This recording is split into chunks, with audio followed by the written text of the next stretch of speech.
Bienvenue dans cette nouvelle édition des actualités du passé. Nos sauts dans le temps vont nous amener à découvrir des faits marquants de l'histoire qui ont eu lieu un 27 avril. Décrits comme des criminels endurcis et des terroristes anarchistes, la bande à Bono, du nom de leur chef, a terrorisé tout un pays et mis à feu et à sang la capitale.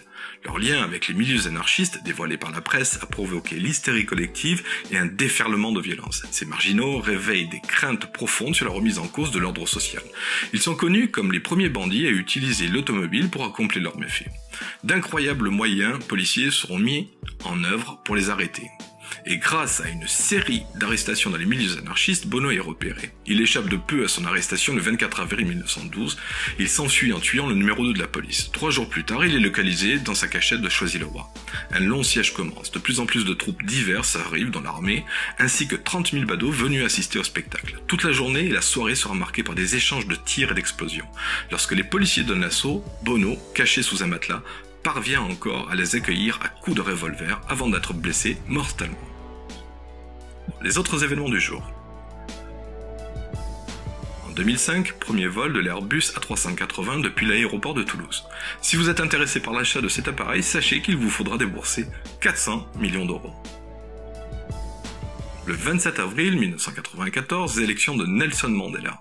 Après 27 ans de prison, Mandela passe du statut de prisonnier politique à celui de président. 1848, abolition de l'esclavage en France. Elle avait été abolie une première fois sous la Révolution, mais Napoléon, pour des raisons financières, l'avait rétablie. 1822, naissance d'Ulysse Grant. Avant d'être le 18e président des États-Unis, il fut le commandant en chef des troupes nordistes lors de la guerre de sécession. 1791, naissance de Samuel Morse, ingénieur américain. Avant d'être inventeur de la machine de communication qui porte son nom, Samuel Morse était un peintre reconnu. 1521, décès de Ferdinand de Magellan, explorateur portugais. Il est connu pour être le premier navigateur à avoir fait le tour du monde. La réalité est un peu différente. Magellan est mort en cours de route. Néanmoins, il restera malgré tout le personnage emblématique de ce tour du monde. Voilà, cette édition des actualités du passé est terminée. Alors une nouvelle fois, vraiment merci de tout cœur pour vos messages, pour vos commentaires, vos likes et vos partages. Vraiment, j'apprécie énormément.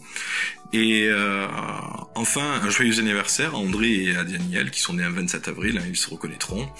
Voilà, j'espère avoir le plaisir de vous retrouver lors des prochaines éditions pour nos prochains sauts dans le temps.